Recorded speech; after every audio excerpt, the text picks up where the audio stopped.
Warahmatullahi wabarakatuh. Waalaikumsalam warahmatullahi wabarakatuh. Alhamdulillahilladzi arsala rasulahu bil huda wa dinil haq liyudhhirahu 'ala dini kullihi wa kafa billahi shahida. Asyhadu an la ilaha illallah wahdahu la syarika lah wa asyhadu anna Muhammadan abduhu wa rasuluh la nabiyya wa la rasula ba'da. Allahumma shalli wa sallim ala nabiyyina Muhammadin wa ala alihi wa barik wa sallim ajma'in. Qala Allah ta'ala fi kitabil karim, a'udzu billahi minasyaitonir rajim. Qalu subhanaka la ilma lana illa ma 'allamtana innaka antal alimul hakim. Maha suci Allah yang telah memiliki banyak ilmu, yang mana Allah menganugerahkan sedikit ilmu kepada kita semua. Namun walaupun sedikit, semoga ilmu itu dapat dirasakan kemanfaatannya untuk diri kita dan juga orang-orang di sekitar kita. Sebelumnya kami ucapkan banyak-banyak terima kasih pada dosen kami tercinta, Ustaz Andri, dan juga tak lupa untuk teman-teman semua yang mana walaupun daring tetap semangat dan harapannya tetap fokus untuk belajar. Jadi tidak disambi dengan yang lain.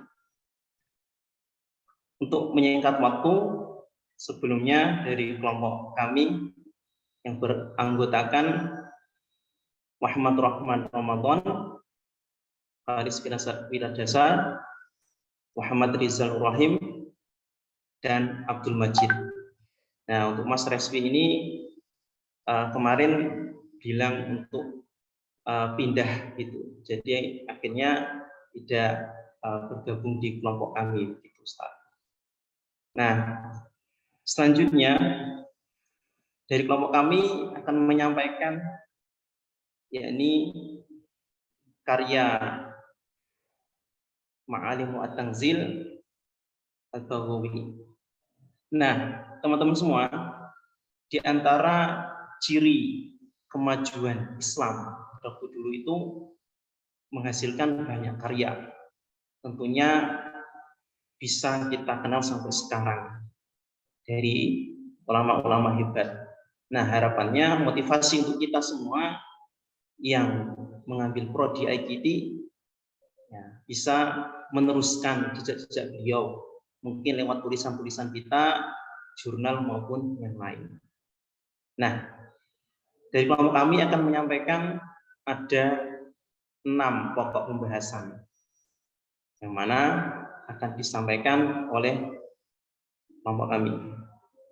Untuk menyingkat waktu, yang pertama akan disampaikan oleh Mas Rahman Ramadan.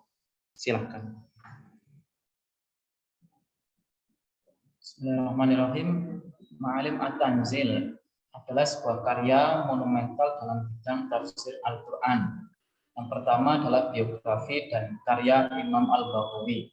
Imam Al-Baghawi memiliki nama lengkap Imam Al-Hafiz Asy-Syahir Muhyi As-Sunnah Abu Muhammad Ibnu Husain Ibnu Mas'ud Ibnu Muhammad bin Al-Faruq Al-Baghawi Asy-Syafi'i. Karena beliau hidup di lingkungan pengikut mazhab Syafi'i, dengan begitu beliau tumbuh dewasa dengan mazhab Syafi'i. Beliau ahli dalam bidang hadis dan tafsir, juga memiliki beberapa karangan. Beliau juga seorang ulama Khurasan. Karya-karya Al-Baghawi di sini ada beberapa. Kemudian latar belakang penulisan dari kitab Ma'alim at-Tanzil. Yang pertama adalah permintaan sejumlah sahabat dan murid.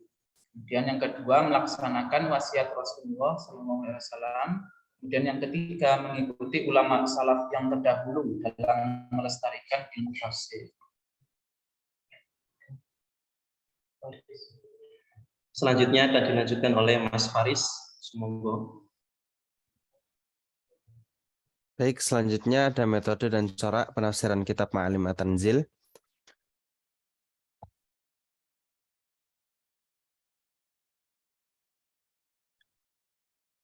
Yang pertama yaitu metode penafsiran. Banyak yang menggolongkan tafsir Al-Baghawi sebagai kitab tafsir bil ma'thur, dikarenakan beliau menyandarkan sumber penafsirannya pada Al-Quran, hadis Nabi, pendapat sahabat, dan tabi'in. Sebagaimana ulama ada yang memasukkan tafsir Al-Baghawi, sebagian ulama ada yang memasukkan tafsir Al-Baghawi ke dalam golongan kitab tafsir bil iktiron. Iktiron itu memadukan antara bil ma'thur dan bil ra'yi, salah satunya Abu Sahbah. Berkaitan dengan metode penafsiran yang digunakan, Al-Baghawi tergolong mufasir yang menggabungkan berbagai macam metode penafsiran Al-Quran. Dilihat dari segi tartib ayat Al-Quran yang ditafsirkan atau penyajian tafsirnya, Ma'alim At-Tanzil menggunakan metode tafsir tahlili. Akan tetapi apabila dilihat dari sisi keluasan penafsirannya, ia condong menggunakan metode tafsir tafsili atau itnabi, yaitu yang detail dan meluas. Cara penjelasan yang digunakan oleh Al-Baghawi cenderung menggunakan metode tafsir bayani atau deskripsi, yaitu hanya sekedar menggambarkan tanpa melakukan analisis. Yang demikian itu bertujuan untuk memperkaya gagasan serta pengetahuan dalam kitab tafsirnya. Tidak hanya itu, ia juga menyadarkan segala penjelasan pada riwayah. Selanjutnya, corak penafsiran. Tafsir Al-Baghawi kental dengan corak logawi, namun juga memiliki corak fikih dalam tafsirnya karena keluasan ilmu yang dimilikinya sebagai sosok ahli fikih. Reputasi fikih ini tergambar jelas dari karya-karya lain dalam bidang fikih. Tafsir Al-Baghawi memiliki dua corak yang tidak bisa dipisahkan, ada lugawi, kebahasaan, dan fikih atau hukum. Selain itu disebutkan juga bahwa tafsir Al-Baghawi bercorak ma'ani, ilmu qiraah, ahkam fiqh, untayan hikmah, isyarah, serta beberapa pemikiran inovatif. Selanjutnya ada cara penyajian dan karakteristik kitab Ma'alim At-Tanzil. Cara penyajian yang pertama, beliau menyebutkan nama surat dan jumlah ayatnya. Kedua, menyebutkan apakah itu surat Makkiyah atau Madaniyah. Terkadang melakukan perincian dalam hal ini, yakni sambil menyebutkan klasifikasi apakah Madaniyah atau Makkiyah. Ketiga, menyebutkan sebab turunnya ayat jika ada. Keempat, menjelaskan makna lafaz atau kalimat tertentu dengan cara mencari makna asli dan makna kontekstual sembari merujuk ayat-ayat Al-Quran, hadis-hadis Nabi atau pendapat salafus saleh.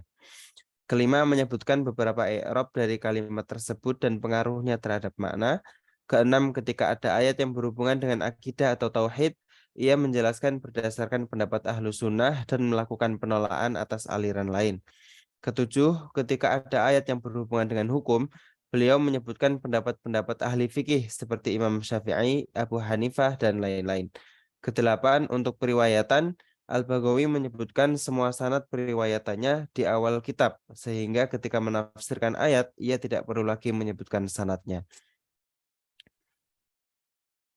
Untuk karakteristik kitab, ada menafsirkan dengan bahasa yang mudah, tidak bertele-tele, membahas kata-kata gharib sampai kepada pengertian yang dimaksud, menggunakan metode Al-Quran bil Quran atau bil hadis atau bi auqal as-sahabah dalam menjelaskan makna, melakukan klarifikasi atas qiraah tertentu yang dirasanya menyebabkan perubahan makna, merujuk pendapat-pendapat ahlu sunnah dalam menolak pendapat-pendapat yang bertentangan dengannya sekaligus membela pendapat ahlu sunnah, memberikan penjelasan fikhiyah terhadap ayat-ayat yang berkaitan dengan hukum-hukum fikih. Bahkan menurut muhakkik, kebanyakan melakukan klarifikasi ulang pendapat ahli fikih sekaligus mentarjihkan dengan pandangan-pandangan Syafi'i. Tetapi terkadang Al-Baghawi juga membiarkannya tanpa melakukan pentarjihan. Terkadang dalam penafsiran Al-Baghawi juga menyebutkan cerita-cerita Israiliyah. Dalam jalur riwayah, Al-Baghawi memperbanyak pula jalur dari Al-Kalabi.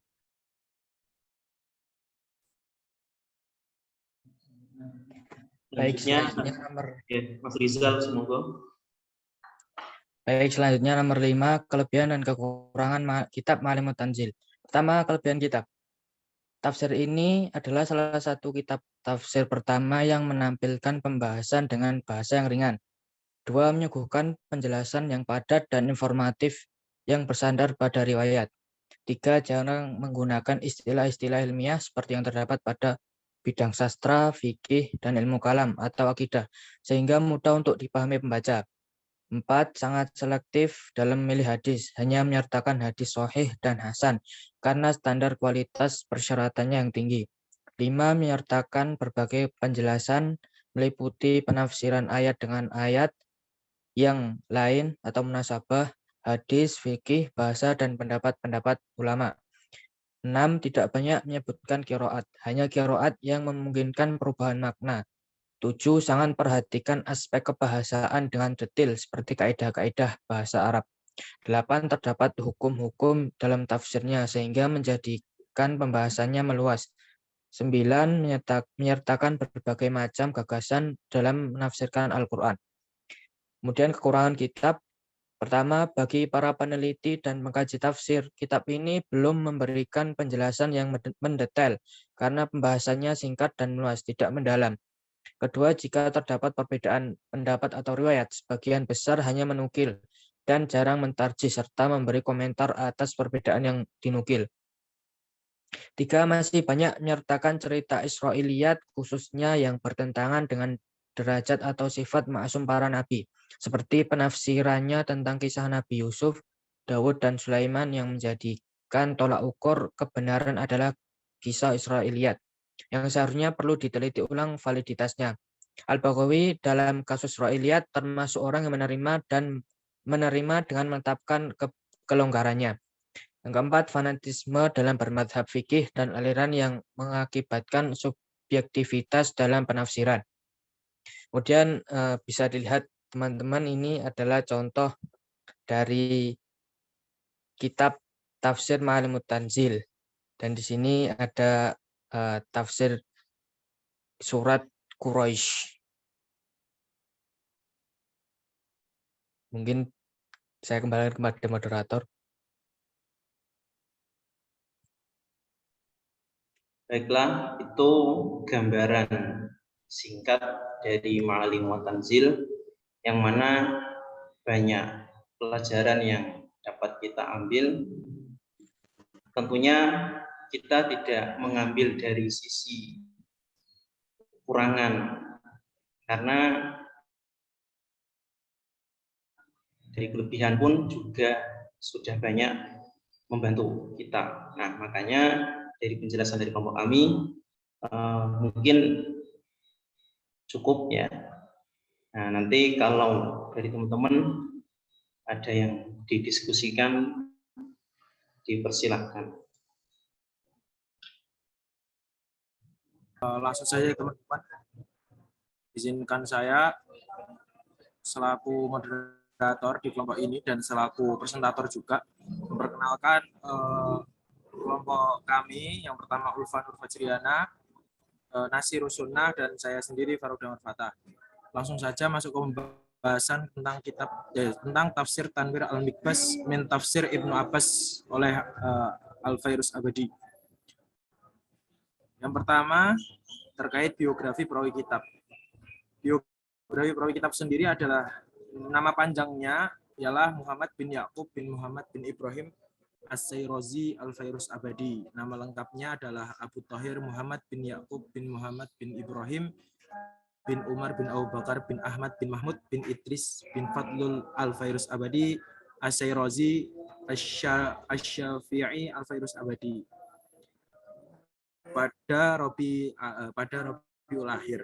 Ada yang menyatakan Jumadil Akhir tahun 729 di Qazrun, sebuah kota di Persia antara Al-Bahar dan Sayros. Ia tumbuh dan menghafal Al-Quran pada saat berada di Qazrun tersebut. Saat umur 7 tahun, ia menghafal Al-Quran. Kemudian setelah pindah ke Sayros, ia belajar bahasa serta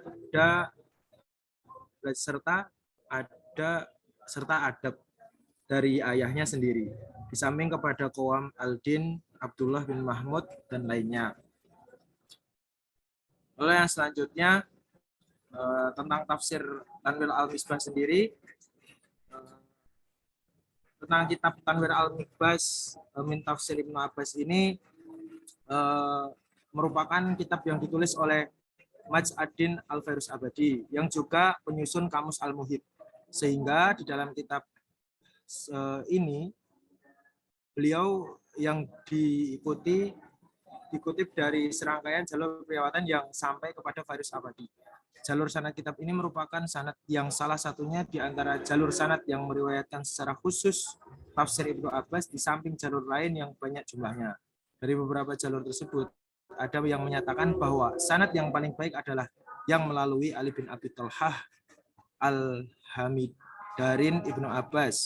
Sebagaimana jalur ini pedoman Imam Bukhari dalam kitab Sahihnya. Sedangkan sanad yang dinilai cukup baik adalah sanad yang melalui Qais bin Muslim Al-Kufi dari Atha bin Al-Sa'id. Mungkin yang selanjutnya latar belakang kitab akan dijelaskan oleh Mbak Ulfa.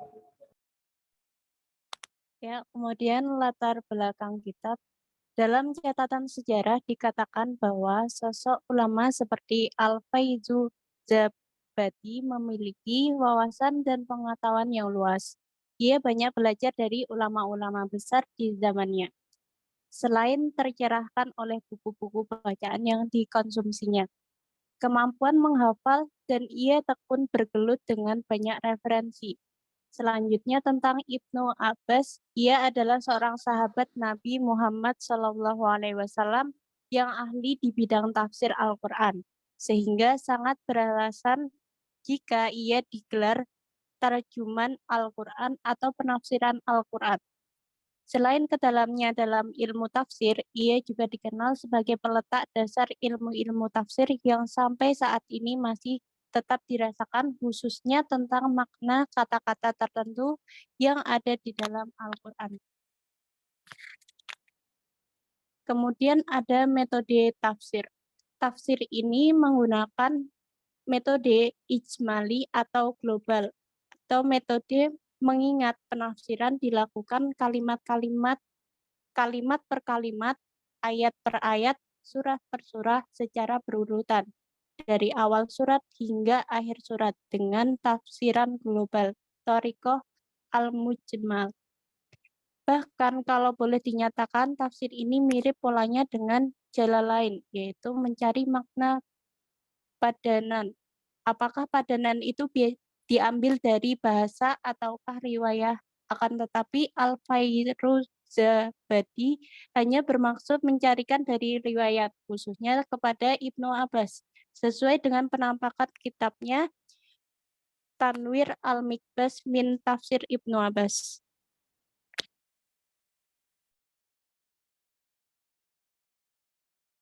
Untuk yang selanjutnya kepada Mas Nasir, kami persilahkan.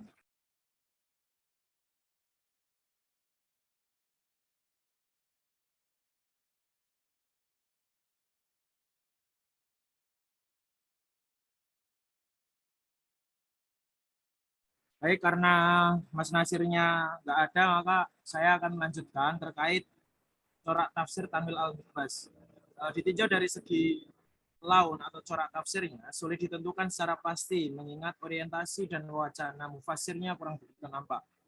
Hal ini dikarenakan orientasi awal Al-Fairuzabadi dalam Tanwir al-Mikbas ini adalah menyandarkan keseluruhan pendapat pada riwayat Ibnu Abbas saja, bukan hendak mengedepankan sisi kebahasaannya, ayat hukumnya, nilai filosofinya, ilmu kalamnya, sejarahnya, tasawufnya, ataupun yang lainnya.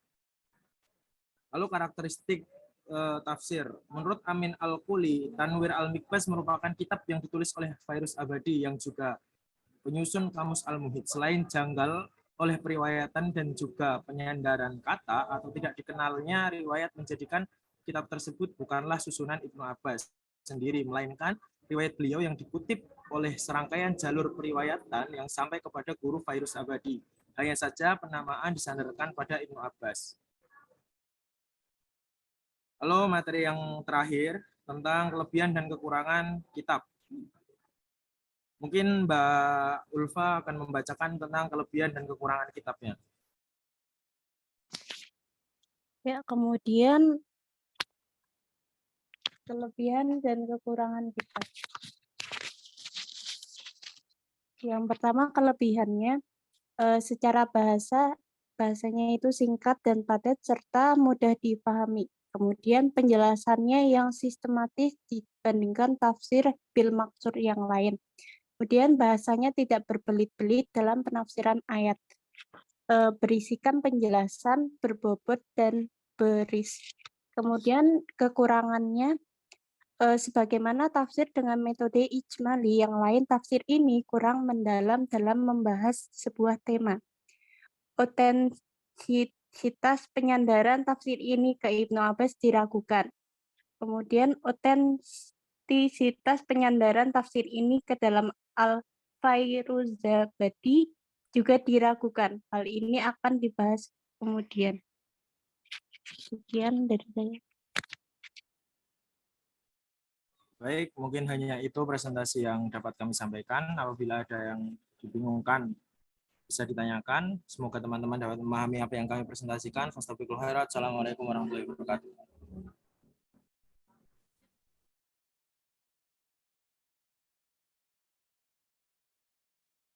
Assalamualaikum warahmatullahi wabarakatuh. Waalaikumsalam warahmatullahi wabarakatuh.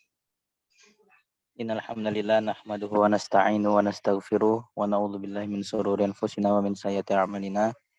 Man yahdihillahu fala mudhillalah wa may yudlil fala hadiyalah. Asyhadu an la ilaha illallah wa asyhadu anna Muhammadan abduhu wa rasuluh alladzi la nabiyya wa la rasula ba'dah.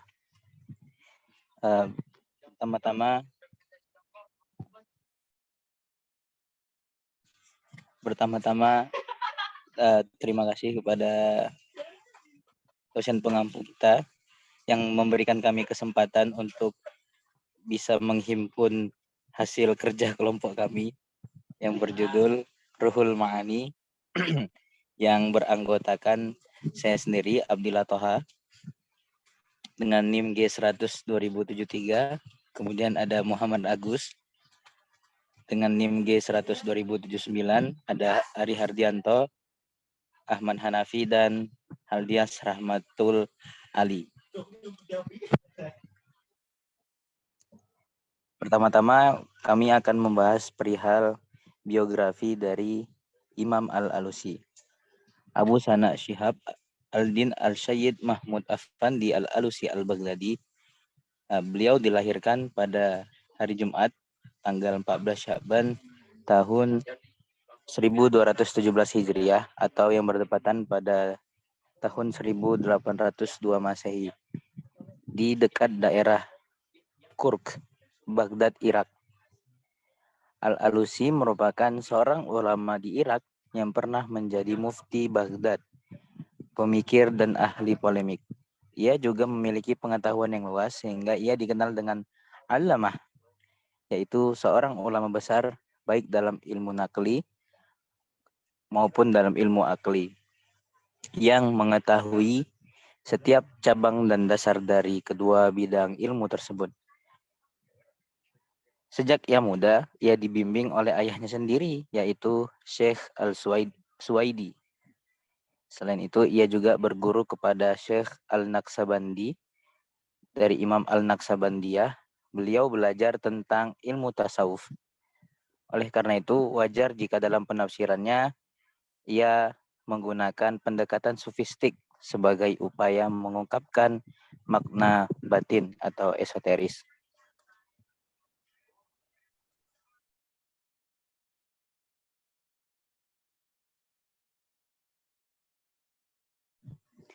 Sebagai mufasir, ia juga menaruh perhatian kepada beberapa ilmu seperti ilmu qiraah, ilmu munasabah, dan juga ilmu asbabun nuzul.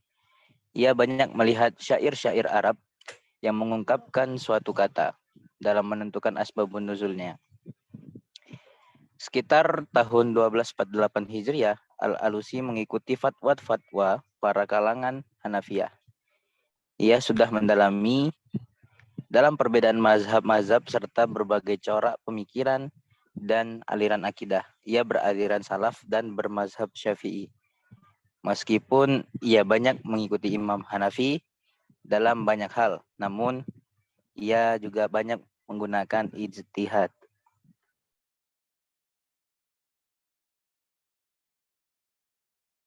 Selanjutnya, latar belakang kemunculan kitab tafsir dari Imam Al-Alusi ini yang akan dijelaskan oleh Imam Hanafi. Selanjutnya yaitu latar belakang kemunculan kitab tafsir. Latar belakang penyusunan kitab Ruhul Ma'ani ini berasal dari mimpi Al-Ausi pada suatu malam, yaitu pada malam Jumat di bulan Rajab tahun 1252 Hijriah. Di dalam mimpi tersebut ia disuruh oleh Allah Subhanahu wa taala untuk melipat langit dan bumi, lalu disuruh untuk memperbaiki bekas-bekas dari kerusakan yang ada padanya. Kemudian ia mengangkat salah satu tangannya ke langit dan meletakkan tangan yang satunya lagi ke tempat air. Lalu ia terbangun dari tidurnya. Kemudian ia menemukan takwil dari mimpinya tersebut pada beberapa kitab bahwa hal tersebut adalah suatu isyarat yang menyuruh ia untuk menyusun kitab tafsir. Mati lagi. Pada bulan Sya'ban, tepatnya pada malam Jumat tanggal 16 Sya'ban tahun 1252 Hijriah, Al-Ausi mulai menyusun sebuah kitab tafsir, yakni kitab tafsir Al-Ausi ini. Dan pada saat itu umurnya 34 tahun pada masa Sultan Mahmud Khan Ibnu Sultan Abdul Majid Khan. Dan ia selesai dari penyusunan kitab tersebut pada malam Selasa di bulan Rabiul Akhir tahun 1267 Hijriah, disusun dalam kurun waktu 15 tahun. Setelah ia meninggal, kitab tersebut disempurnakan oleh anaknya, yaitu As-Sayyid Nu'man Al-Ausi. Adapun yang memberikan nama kitab tafsir ini adalah Perdana Menteri saat itu, Wazirul Wuzari, yang bernama Ridho Pasha, yakni dengan nama Ruhul Ma'ani fi Tafsiril Quran Al-Azim wa Sabil Mutasani, yang artinya semangat makna dalam tafsir Al-Quran yang agung dan Sabul Matani atau Al-Fatihah.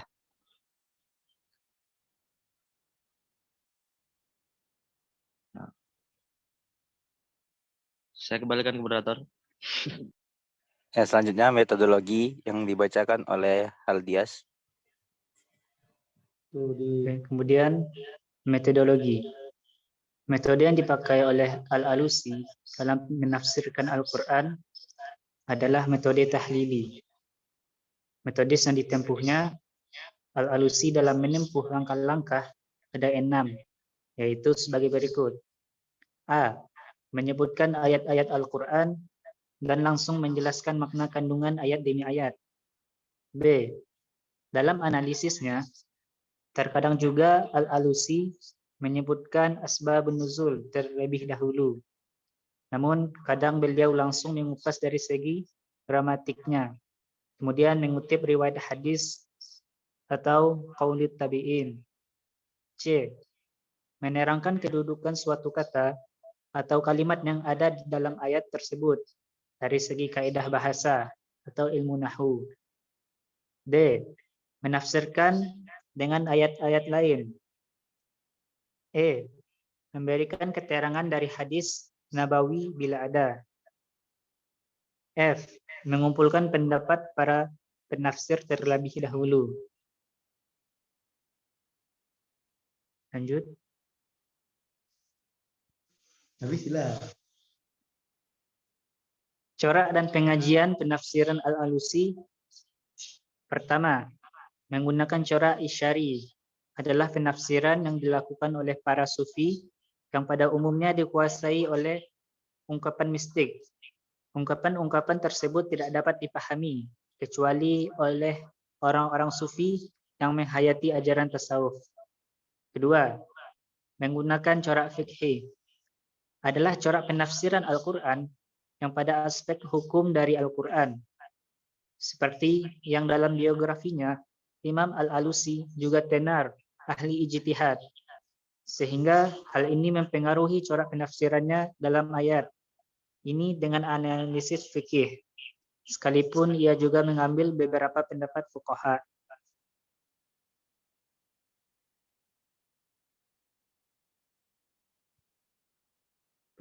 Saya serahkan ke moderator.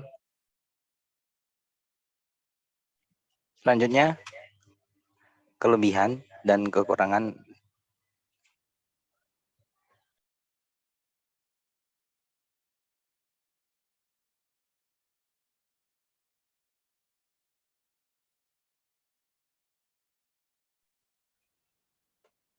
Selanjutnya, sistematika penulisan tafsir Al-Alusi. akan dijelaskan oleh Ari Hardianto. Selanjutnya, sistematika penulisan tafsir Al-Alusi. Adapun sistematika penulisan yang digunakan dalam kitab ini, Al-Alusi menempuh langkah sebagai berikut, yaitu yang pertama, menyebutkan ayat yang ditafsirkan sesuai dengan urutannya di dalam surat-surat Al-Quran, menerangkan kedudukan suatu kata atau kalimat yang ada di dalam ayat tersebut dari segi kaidah bahasa. Kemudian yang kedua itu menafsirkan dengan ayat-ayat lain. Yang ketiga memberikan keterangan dari hadis nabawi bila ada. Yang keempat mengumpulkan pendapat para penafsir terdahulu. Kemudian yang kelima memperjelas makna lafal dengan syair-syair. Yang keenam menyimpulkan berbagai pendapat yang ada dengan memberikan keterangan segi balagoh, ijaz, munasabahnya, serta asbabun nuzul bila dijumpai. Langkah-langkah tersebut merupakan langkah-langkah yang digunakan dalam menafsirkan ayat-ayat Al-Quran dengan mengacu pada suasana ayat. Juga susunan surat yang ada dalam Al-Quran.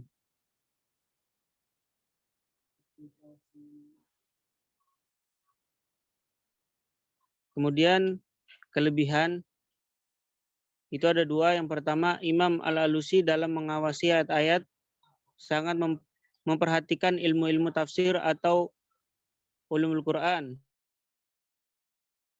seperti nahwu, qiraat, sebab al-nuzul, munasabah dan sebagainya. Kemudian yang kedua, Al-Alusi tegas terhadap riwayat-riwayat Israiliyat ketika menilai surat Hud ayat 38 dalam menjelaskan lafal al-fulk, merawatkan khobar Israiliyat dengan menyebutkan jenis kayu untuk membuat kapal, panjangnya, lebarnya, tingginya, dan juga tempat pembuatan kapal, dan seterusnya berkomentar keadaan sebenarnya dari kapal yang dikabarkan. Aku rasa tidak dapat berlayar dengannya karena tidak bebas dari aib dan kekurangan. Maka lebih afdol mengimaninya bahwa Nabi Nuh membuat kapal sebagaimana yang telah dikisahkan oleh Allah dalam Al-Quran tanpa mengetahui jenis kayunya, panjangnya, lebarnya, tingginya, dan lama kerjanya, dan lain sebagainya. Karena itu tidak diterangkan oleh Al-Quran dan hadis yang sahih.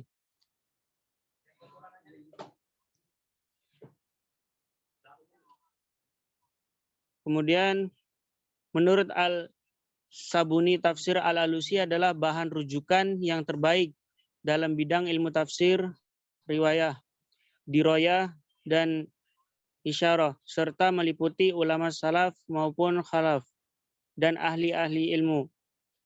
Kemudian dalam menjelaskan ayat-ayat hukum tidak ada kecenderungan untuk memihak kepada suatu mazhab setelah menyebutkan beberapa pendapat mazhab fikih yang ada. Yang selanjutnya dibacakan oleh Muhammad Al-Agus. Baik teman-teman, selanjutnya kekurangan kitab tafsir Al-Alusi. Yang pertama, dalam membahas masalah ketatahbahasaan, terkadang Al-Alusi memberikan penjelasan secara luas sehingga melebihi kapasitasnya sebagai seorang mufasir. Yang kedua, dalam menilai ayat-ayat Al-Quran, Al-Alusi banyak menggunakan pendapat dari para ulama lainnya. Al-Salis, dalam pencantuman hadis, terkadang Al-Alusi tidak menjelaskan tentang kualitas hadis. Nah, adapun kesimpulan yang dapat kami ambil, dapat disimpulkan bahwa tafsir Al-Alusi menggunakan metode tahlili atau pendekatan sofistik. Menurut Az-Zahabi, ini hanya sedikit. Bahasa serta ilmu-ilmunya dengan ijtihadnya dalam penafsiran berimplikasi pada corak tafsirnya disebut sebagai tafsir bil ra'i. Sumber-sumber yang dipakai di samping dirayah juga di riwayah, sistematika isi penafsirannya adalah menyebutkan ayat-ayat Al-Quran dan langsung menjelaskan makna kandungan ayat demi ayat. Dalam analisisnya, terkadang juga Al-Alusi menyebutkan asbabun nuzul terlebih dahulu, namun terkadang beliau langsung mengupas dari segi gramatikanya. Kemudian mengutip riwayat hadis atau qaul tabi'in, menerangkan kedudukan suatu kata atau kalimat yang ada di dalam ayat tersebut dari segi kaidah bahasa atau ilmu nahwu. Menafsirkan dengan ayat-ayat lain, memberikan keterangan dari hadis An-Nabawi bila ada. Dari hadis An-Nabawi bila ada. Mengumpulkan pendapat para penafsir terdahulu. Kandungan ini penafsirannya ada yang membahas tentang ayat-ayat kauniyah, cerita Israiliyat tentang qiraah, dan pertentangan dengan aliran yang bukan sunni. Wallahu a'lam. Mungkin itu presentasi atau paparan materi dari kami sebagai pemantik untuk mendiskusikan. Monggo kepada teman-teman yang ingin ditanyakan, silahkan.